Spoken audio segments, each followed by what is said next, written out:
Salve, salve, minha gente, beleza? Sejam muito bem-vindos. Aqui vai a explicação da aula de hoje. Vamos diminuir aqui para vocês poderem ver a tela do GeoGebra. Então, nós temos um triângulo, certo? E o tema da aula e o exercício é construir um triângulo, não, uma circunferência inscrita ao uma circunferência inscrita ao triângulo. Beleza. Circunferência inscrita ao triângulo. O que é uma circunferência inscrita ao triângulo? A ideia é o seguinte, ó. A gente vai montar uma circunferência, pimba, beleza? E essa circunferência, ela tem que estar dentro do triângulo. Ah, professor, pronto, terminei o exercício fácil, acabou. Não, não é bem assim.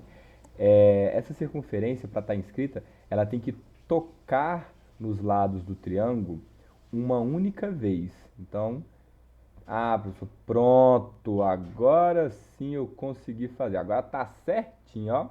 Só que se a gente vem aqui, ó, ponto de interseção, seleciona aqui e o lado, por exemplo, a circunferência e esse lado que eu também de lá dá.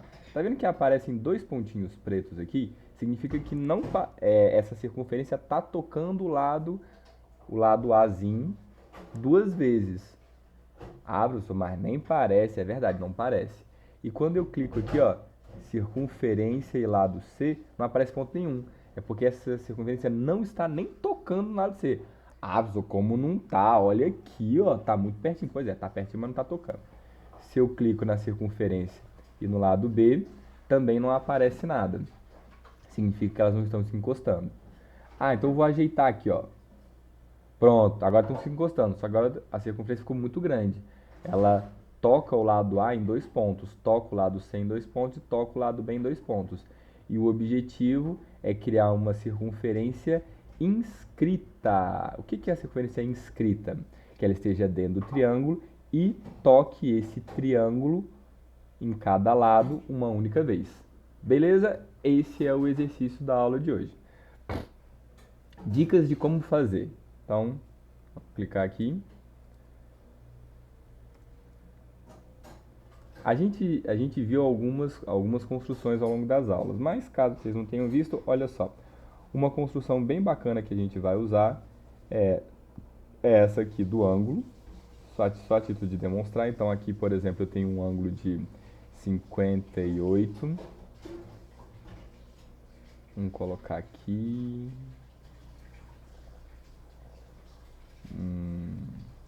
Deixa eu ver, eu queria um ângulo bonitinho, assim, um ângulo inteiro. Aqui, vamos colocar um ângulo de 45 aqui. Então, suponha que aqui esse ângulo B esteja medindo 45 graus. Massa. Deve estar meio pequeno, né? Vamos dar um zoom aqui. Beleza. Tem essa ferramenta aqui chamada bissetriz. Quando eu clico na bissetriz, ó, pimba, tum, tum, tum. Essa reta chamada reta bissetriz, ela tem a seguinte propriedade. Ela corta o ângulo exatamente na metade. Aqui, ó, o ângulo grandão era 45 e esse ângulo pequenininho aqui, ele é 22,5, que é exatamente metade de 45. Então, esse ângulo aqui é de 22,5 e esse ângulo todo aqui é de 45 graus. De 45 graus. Então essa é uma propriedade da bissetriz, ela corta o ângulo na metade. Na verdade, essa é a definição da bissetriz, ela cortar o ângulo na metade. Uma característica bacana da bissetriz é a seguinte, ó. Se eu marcar um ponto qualquer em cima da bissetriz, aqui ó, um ponto qualquer da bissetriz, e será que aquele mede a distância já? Deixa eu ver. Tum, tum. Que legal. Tum, tum. Então, isso aqui significa o seguinte, ó. Distância do ponto E ao lado C. Então, a distância é de 1,16. Distância do ponto E ao lado A também é de 1,16. Mas o que eu estou dizendo com essa distância? Aqui. Para eu calcular a distância de um ponto a um lado, na verdade, eu traço uma reta perpendicular. O que é reta perpendicular, professor? Reta perpendicular é a reta que ela faz um ângulo de 90 graus com aquele lado. Então ela faz aqui, ó. Uou, uou. Eita, tá difícil aqui. Faz um ângulo de 90 graus com aquele lado. Então eu vou traçar aqui a reta perpendicular do lado A até o ponto E. E aqui eu vou selecionar esse ponto aqui, ó. Pimba. Pimba. E aqui, então, esse ângulo bem aqui, ó, é de... Opa. Esse ângulo bem aqui é de 90 graus. E a distância entre esse ponto C e esse ponto E é de exatamente 1,16. E a distância entre o ponto E e o ponto A também é de 1,16. Aí, o que isso tem a ver para eu conseguir montar a minha circunferência inscrita ao triângulo? Uma coisa interessante é o seguinte, ó. Qual uma característica de todas as circunferências? Qual a característica das circunferências?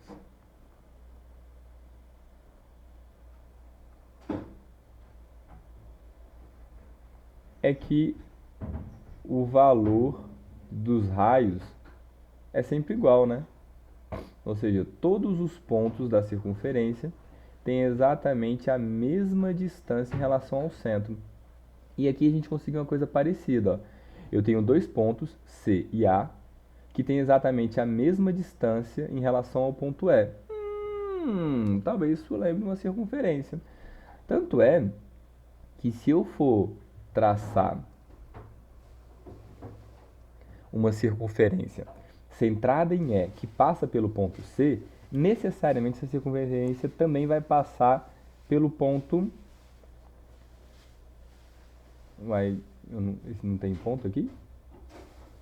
Não tem ponto, né? Deixa eu ver aqui se eu consigo dizer que ponto é esse aqui.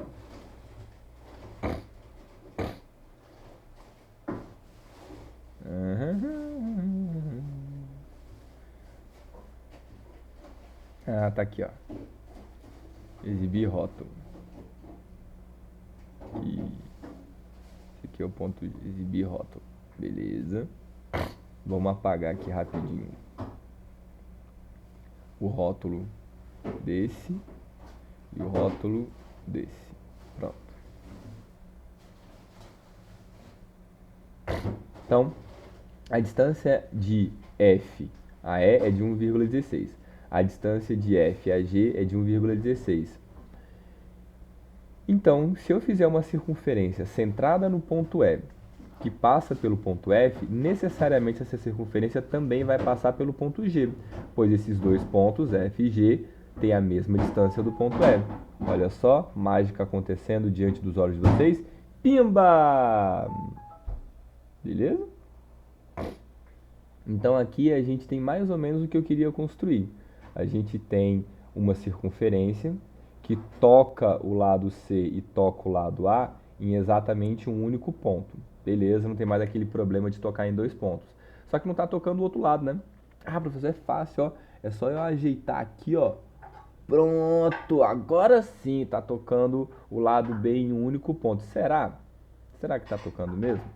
Então, a ideia é a gente construir essa circunferência de modo que, independente de como eu mexo os pontos A, B, C, essa circunferência continua sendo inscrita. E a dica que eu dou é que, para vocês determinarem o ponto E, que o ponto E está livre aqui, ó, tá vendo? Posso arrastar o ponto E ao longo da bissetriz onde eu quiser. É a mesma ideia que a gente viu na aula anterior, quando a gente foi traçar a circunferência circunscrita ao triângulo, aquela que passava pelos três vértices do triângulo. Então, a gente precisa de uma outra reta que cruze com essa reta, que cruze com a bissetriz, para a gente determinar a posição do ponto E. Minha dica é vocês construírem a bissetriz de algum outro ângulo, ou desse ângulo aqui, ou desse ângulo aqui, certo? E essa é a explicação para a aula. Falou, valeu, bom exercício!